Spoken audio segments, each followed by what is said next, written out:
go. Sure, yeah. So I mean, as you know, the session's kind of, this session kind of like has its own life, I guess. And we've seen that show up in very interesting ways. But so as you know, so as we're preparing specifically for this one with y'all, and oftentimes there are these really sort of pressing themes that start showing up several days in advance, or just all at once or something. And I want to say about maybe almost 2 weeks ago, one of the themes that we were spending a lot of time with was how rare this particular moment is. And I was saying, you know, every single right now is made of magic. Mm-hmm. But this particular right now, called Human Being on Earth 2020, is the first time that we've ever been able to sit down at a table and talk about everything. Anything and everything. We can actually study anything we want to. I mean, there's still some little, you shouldn't do that, but not like it was, you know, not like it has been for the West. So we've kind of been sort of clawing for this moment where we can investigate the truth without prejudice and without bias. And obviously that dialogue for us is kind of taking these two sort of opposing positions. One of them being, as Dave used to say, the hardcore materialist, the other being the hardcore spiritualist, and each of them thinking that one is more important than the other, and neither of them understanding what is traditionally called the middle way view, which is it's never not been both things, equally important, interwoven, moving together. What we used to call eternal mortality, something like that. That's what we are experiencing, what we're made of. Anyway, so because we don't have we don't have the cultural habit or the soil that helps us navigate the existential. We've been importing systems. Yoga, mindfulness, and so on. Buddhism, and so on. So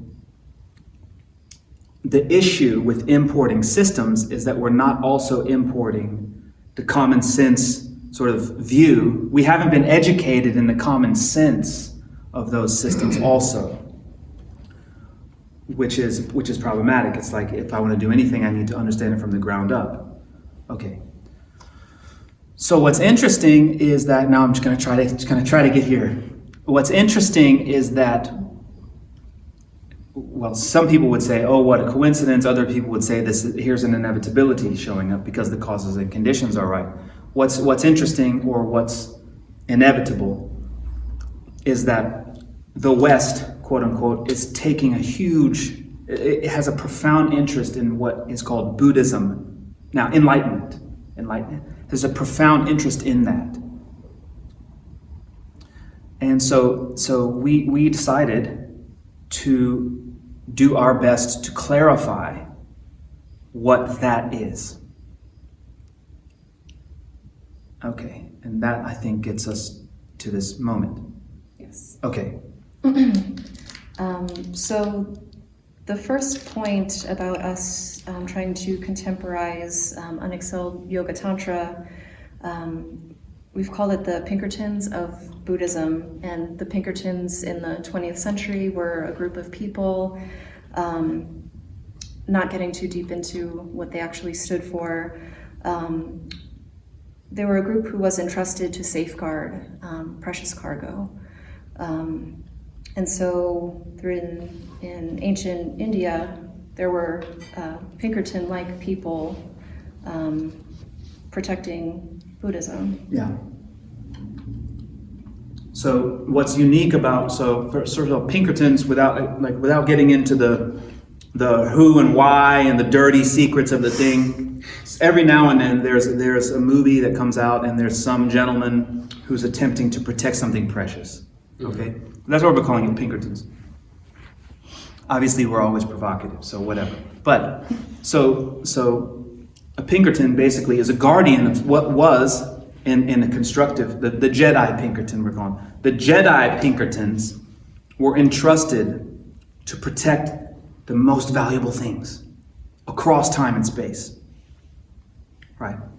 So the form of Buddhism that seems most sort of seductive to us, to a lot of us, is what we call Tibetan Buddhism.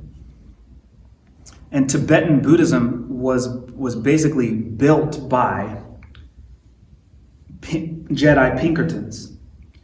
They foresaw the collapse of their sort of monastic culture and just culture in general in India when it was getting invaded, and they sought out. They sent emissaries to find a culture, a people who would be most receptive, not just to the fundamentals, but to the full sort of canon, what we're calling the full canon, meaning obviously all the sort of the sort of scholastic texts, but also the commentaries of those and all of the esoteric practices. So all of that was actually transported safely and implanted into Tibetan culture. Did I miss anything? No, you're good. Okay. So the Pinkertons of Buddhism, in a way, help bridge the gaps when the HQ is on the move. Basically, the HQ of Buddhism was ancient India, in particular Nalanda tradition. That was a HQ that had to move. That HQ moved to what we call what's Tibet. And it's on the move again, obviously, because Tibet underwent a similar sort of fate as ancient India. So we find ourselves in this, that's what I'm saying, to kind of full circle really quickly. We find ourselves in a unique opportunity to study the most secret Buddhist material that has been preserved for thousands of years. So that's quite incredible, especially when we start to understand what Buddhism is and we break that down. Did I go off topic too much? No. Okay. Yeah. So you touched upon that the West is, or you could say the United States is the next Tibet. Yeah. Which would lead us to the question, what is the fundamental assertion of Buddhism? Yeah. Like, why are we, what makes us optimally positioned? Oh, right, great. Yeah. So what Buddhism is basically enlightenment culture, right? What that means is historically, when an individual or a group of individuals have everything they can dream of and are totally safe and have all the entertainment and all the pleasure and all the everything, that is the perfect situation for the investigation of meaning. It's really only when you have all of your needs met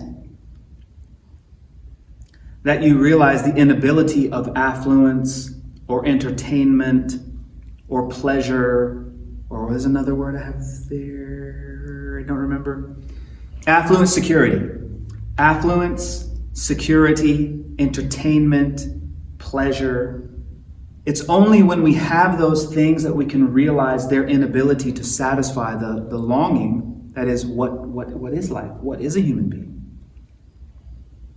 So cultures that are extremely secure, technologically, militarily, financially, actually have the best sort of soil. They're the most ripe for the investigation process. Because I have everything and I still am something. Every now and then when I don't have it, then I'm something or other, right? So So it just so happens that the West is that entertainment, affluence, militarily, financially strong. And what a coincidence that there's so much depression, anxiety, stress, sense of meaninglessness, sense of purposelessness.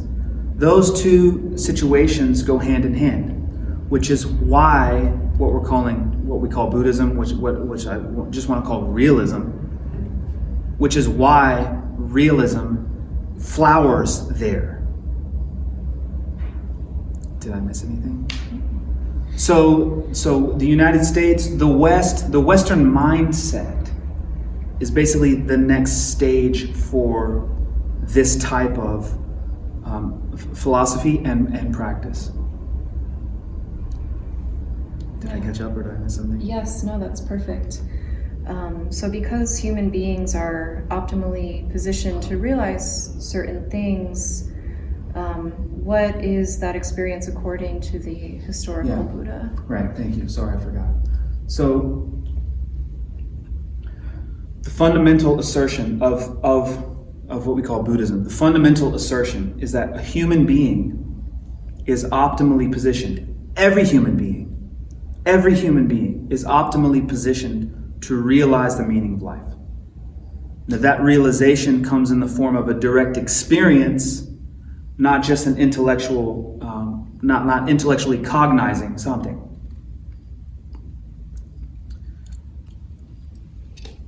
That experience, so this is where it gets fun, but those of us who are, hip to different quantum and psychology and sort of non-local, local light being a particle in a wave at the same time, can at least sort of attempt to conceive of this something or other. So that experience, the experience of meaning, according to this tradition, is basically the collapse of time, space, all times, all spaces, all identities, all phenomena, the collapse of all of that into a single entity without the eradication of all times, all spaces, all identities, and all phenomena. So with the collapse of those structures, time, space, identity, boundaries, also comes the intermixing of all times, all spaces, all identities, and all phenomena. So it's like the complete what's called cognitive dissonance, complete cognitive dissonance. That is the mutual identification of all phenomena as and with all phenomena, or something, held within a single point of consciousness, if you follow. Now it is said that experience is the revelation that we're looking for. It's important to understand that is when people are talking about enlightenment, that's what they're talking about. The experience of the collapse of time, space, and identity simultaneously with the intermixing of all time, space, and identity while retaining an individual point of consciousness and holding the multiple points of consciousness across time, space simultaneously. So, what does the lineage call that? The enlightenment. Is there a more technical term? There's different ways to refer to an individual who has experienced that. Yeah, and what I want to say is, what we do indicates who we are. So obviously, unless anyone has experienced that, it's what is that? I don't know. It's just an impossibility or something. Some of us get close to experiencing that. Some of us do experience that all the way and whatever. But we talked about in one of the last podcasts, if you want to know who's in there, look to the actions of body, speech, mind, basically. That's how we can tell who anybody is, What percentage of this, what percentage of this, what percentage of this, as we talk about. If we want to try to see whether or not somebody is something or other, just look to the actions of body, speech, mind. Though the actions of body, speech, mind will be most indicative of who's really in there, and how deeply those sort of immersions into, well, if you want to call it reality, or how deeply immersed, how deeply penetrated we were by reality. Because obviously we have methods whereby we can penetrate and reality can penetrate us. We can penetrate reality and it can also penetrate us. The question is about how soaked we get. And the answer to that is, again, just to look at the actions of the person. How do I know so-and-so's a mom? How do I know so-and-so's a bartender? How do I know so-and-so's a baseball player? How do I know so-and-so's a Hall of Fame baseball player? It will be consistent performance at a certain level, and so you dig what I'm saying. So I think now authentic teachings is the next one. Oh, so okay, so the basic. I want to stop. This is a lot. Do we need to? So far, so good. Okay. So when we look at Buddhist teachings, or what are called Buddhist teachings, it's basically three things: compassion, creativity, and community. Why? Because that is the nature of reality. Those teachings come out of that experience. The reason that the Buddha taught compassion, creativity, and community is because of that experience.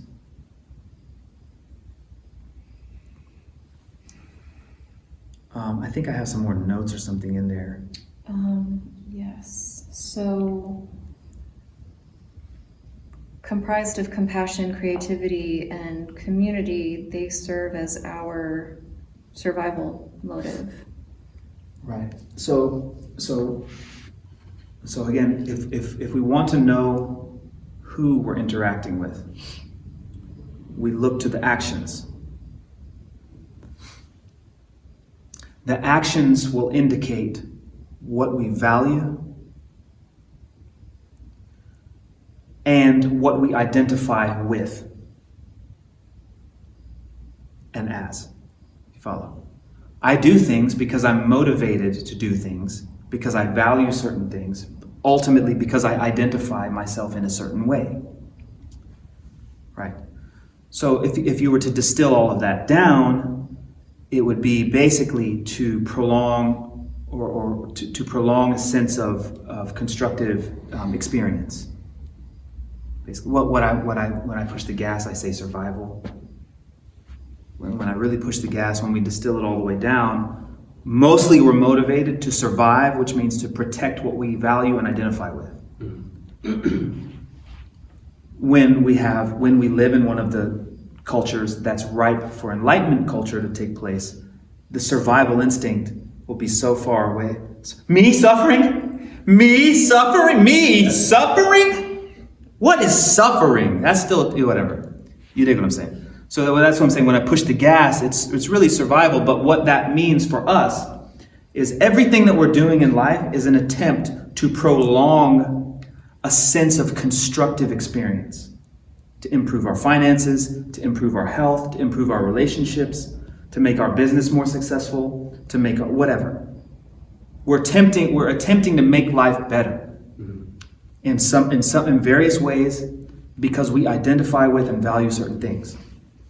Okay, so in the collapse of time, space, and identity structures, that survival habit gets inverted. And so so just like my survival instinct is just a reflex, the inversion of identity means that the natural reflex will be to protect everything, everything, because you will have identified viscerally with it. Am I? Yeah. Sorry. Yeah. So compassion, creativity, and community were the reflexive habit. People, whatever, humans, whatever, ladies and gentlemen who end up becoming mentors. Can't help it. That's what I mean. There's no choice. It's not moral, is really what I mean to say. It's not moral. Ladies and gentlemen who are mentoring have no choice. It's a reflex. Yeah? Yeah. Okay. So then what actually is Buddhism? Right. Okay. So, right, yeah. So, okay, so right. So, thank you. So the word Buddha was not something that was preconceived. It was what was chosen as a linguistic association after that moment. So there was no Buddhism prior to that, is the point. There was no thing called Buddhism prior to that. There wasn't even in historical Buddha's life a thing called Buddhism. And for many years wasn't a thing called Buddhism.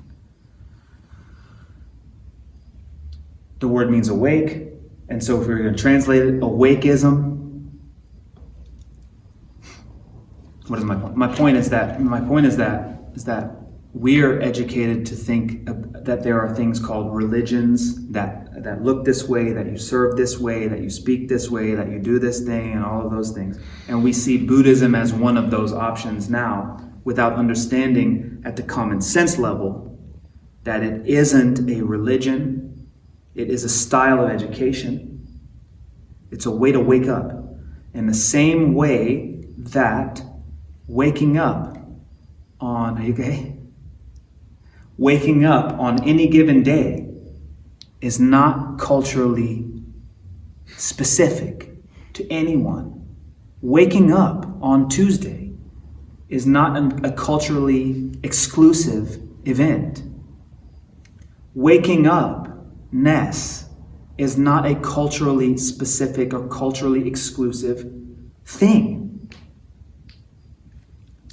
So Buddhism, or the fruit of Buddhism, the realization of the magic of all of it, the realization of the meaning of all of it, of the love of all of it, of the creativity of all, the realization of all of that belongs to everybody. And each of us has that as the core program function or something like that. The seed or the Buddha nature, or however you want to think of that. Coming back just to touch on what the fundamental premise of that is. Each of us is optimally positioned. Each of us, regardless of what we look like, how old we are, or where we come from, is optimally positioned to experience that crazy thing that I just call the collapse of time, space, and identity. Each of us can experience that. And were we to experience that, then, just like we love what we obviously identify with, our children or something, we would fall in love with everybody and everything equally, without distinction. So some of the carrots, the dangling the carrots for practices, how amazing would it be to actually feel like you love everything that you experience, and not just that thing right there, or that person right there, or those people, or that activity or something. Would be kind of interesting, at least. Am I staying on topic? Yes. Sorry. So what Buddhism is, basically, is a systematic approach to getting real about the human experience, about the life experience. I always joke and say, life is magical. It's amazing. We've done that exercise a lot. It's a chair. What do you mean chair? It's a tree. What do you mean tree? It's a forest. What do you mean forest? It's a planet. What do you mean planet? I mean a supernova, or whatever. Everything is supernovas everywhere. Life is magical. We get that in a way. It's electron fields vibrating and nothing's ever touching. I think I have to say this. I was saying we were talking about the Matrix, we were talking about definitions of Buddhahood, and we were saying, well, we think of Buddhahood as like a chair. We think of the historical Buddha. This is what I was. We think of the historical Buddha as like a chair, and it's like it's there. It's over there. It's over there. But were I to get closer to the chair, and closer to the chair, if I were to get like really way up in the chair, then the physical dimensions of that would very quickly go away, and we'd enter some weird quantum space, and where would the chair begin and me end, and where would I begin in the chair? What would happen there? There would be some fluid, some sort of fluid something. So the closer that I get to the chair, the more I can't tell whether or not the chair is me or isn't me. I can't tell if it's a part of me or not anymore. I'm just all up in it. So the same thing happens with the historical Buddha, or any of the Buddhesses, or however you want to think of that. The closer we get to becoming that thing, archetypally, qualitatively, embodying those things, what's the difference between that and not that? So wherever we start the path, we conceive of ourselves, we perceive that we are conceptually separated. We really think that way deep down, that the historical Buddha is there, or the historical Buddhess, a historical Buddhess is there, and I'm here. But as we get closer and closer, as we approximate more and more and more that state of being, then the lines begin to blur, basically. That's why when we talk about some of this stuff, each of us feel a certain common, something true. When we talk about love and we really mean it with each other. When we talk about getting responsible, and becoming more healthy. When we talk about those things, we mean it. We feel the truth of that. It's energy. Yeah. So the more that any of us begin approximating that time-space collapse, the more we start to take on compassion, creativity, and community. And the more that our actions of body, speech, mind begin to reflect that, not because we have a choice. You feel what I'm saying? Is the identity is that. There's no difference between actions performed and the invisible identity concepts that we hold. It's the same thing. That's what I'm saying about spirit matter. It's the same thing. If you want to know the invisible world, look at a person's actions. Sorry, I got on a tangent, but I hope this is helpful. We decided to do this, like I said, because we're going to start moving around, doing some book talks and shows, and we felt it would be important to try to clarify basically everything that we had been doing since, I don't know, February or March or something. Yeah, it's amazing. Okay. Sorry, where were we? So if Buddhism is a recipe, if we're making a cake, we need a recipe to follow to make sure that it turns out just so. So what would be the icing on the cake, or the final steps, if you will? Thank you. So what's unique about Tibetan Buddhism, as we were saying in the beginning, is that the Pinkertons, the Jedi Pinkertons successfully exported the entire canon, including what we call esoteric Buddhism, what's called Vajrayana. We write about diamonds and things, or the word Tantra in particular. That is what distinguishes the Buddhism that's coming to us from Tibet, basically from every other place, is Vajra practice. Vajra practice represents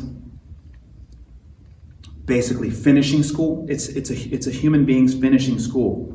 It would be the final sort of philosophical and practical exercises that would get us what is touchdown, or when you're landing, what do they call it when you're landing? What do I have for here? Yeah, touchdown. Touchdown. You're approaching touchdown to your destination, something like that.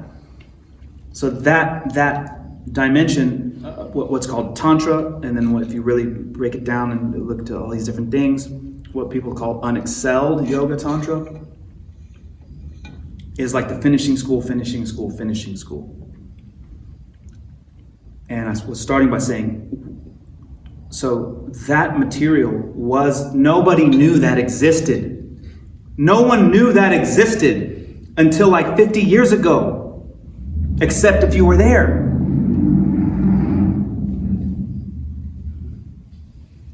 Quantum theory, psychology, subtle neural programming, nobody knew that existed. But now we can actually look at that stuff. We have an opportunity right now to investigate something that to this tradition, if we find compassion, creativity, and community, Buddhism in general, if we find that interesting, what makes that most interesting is this thing called Tantra, which was secret up until very recently. And now we can look at it, and that's kind of amazing. And so our work up to this point has been to try to prepare to have a modern conversation about what that is. That conversation cannot happen without us spending months and months and months and months and months talking about inclusivity. When we really start to understand that there's nothing fixed. Nothing's fixed. That's not a bad thing. That means you can shape it. That's what it means. So whoever you think you are, what were you saying? You're way more real. You're more real than you think you are, meaning you're way more magical, actually, than you think you are. We are way more magical than we know. But we haven't been offered a philosophy or a set of practices to help us investigate what we are and how we go about doing anything. Were we to investigate that, we would find that we're totally malleable and that there are ways to shape or format ourselves such that we can experience the magic more consistently. So we use this word Tantra and we think it's some crazy something or other. We hear unexcelled this and that, and the 7,000 verses of the view of the profound this and that. And it's like, what is this crazy? Basically what we're talking about, what Vajrayana basically what that is identity reformation. It's identity formatting. Each one of us holds to something. It's like, I'm this person, or something. We all do that. I'm so-and-so, and this is what I do. And it takes a lot. We hold on to that. So anyway, I'm trying to just explain what identity is. It's not just, the obvious, what's your social security number. It's like everything you value and everything you're trying to protect. Yeah. That's your identity. Every action that you take, every word you say, every thought that goes in and out, every little way that you hold the thing and you sip the tea and you shave your beard or you don't, or who knows what. Mm-hmm. How you do everything is who you are, basically. Mm-hmm. So what were we to discover that there's no rules to it, that there's no wrong answer. It also means there's no right answer. You're free to play. You're free to construct your identity however you'd like, actually. So we have heard this idea, but we haven't really been given the techniques to investigate that. Some of that some of that is confronting right now what we need to confront. And anyway, without getting long-winded about it. But I just wanted to say that, it's really an amazing time to be going to meditation classes, to be going to yoga classes, to be searching. It's an even better time if we know what we're searching for. If we're drawn to the Buddhist conversation in general, there are some disclaimers that can help us understand what it is. It is not a religion. It's a style of education. It just means it means you can wake up. It means don't believe in anything. Investigate. That's what it means. My feeling is that we should just discard the word also. Just discard the word Buddhism, because we're just talking about realism. Let's take a word called realism and let's investigate what that actually is. We don't have Sanskrit language. We don't have a scientific language. We don't speak a specifically designed scientific language with each other. So someone says real and means something. Someone says real and means something, which means it's a great time to have a conversation about what we mean to say when we say real, what we mean to say when we say true, what we mean to say when we say love, and so on. What I mean to say when I say Buddhism is real. It's just real. No dogmas, no doctrine, no you must do this, that, no good girl, bad boy. None of that. We're all made of magic, and we fell asleep. Let's wake up to that. Sorry. I don't know if you're taking statements or not. Yeah. But, that would also mean that if you're looking to find someone who's a Buddha or someone who's enlightened, that's also a conflicting view, because you still have to investigate it for yourself. Like, you have to experience it for yourself. Just seeing someone's actions who looks like they're inspired or they're really compelled by compassion or community and something or other isn't just the end-all be-all. You still have to experience that for yourself. You are going to experience that for yourself, just in some lifetime or other. But don't just take the face value for granted. Identity reformation means that you can't actually see what's going on in someone else's composite thing. That's good. That's why it's secret. Right. Unless we're experiencing something, take programming. Unless someone can do what you can do, they're not that. And because you're that, you know immediately who can and can't do that. Show me your work. Okay. Have you tried this, or did you learn this or something? That's a grounded way of me trying to say. Let me give another grounded example. I was saying to Trish last time, I'm a mom. But I'm a mom. Trying to make the point that unless we experience that thing, we are not. We're not that. And if you've experienced the thing, then you can tell who has also experienced the thing. You follow? Meaning none of us, to Abel's point, none of us actually, unless we can see into each other. There's always that wall of perceived distance, and therefore potential misunderstanding. To your point, which is if you really want to go for it, then be discerning, I think is what you're trying to say. Absolutely. Be discerning. Be thorough. Don't jump into it just because it says this or that. Don't trust anybody just because they're saying this and that. Investigate. Take your time. Spend time. Choose wisely. Choose your team wisely. Yeah. Definitely. What do you got? No?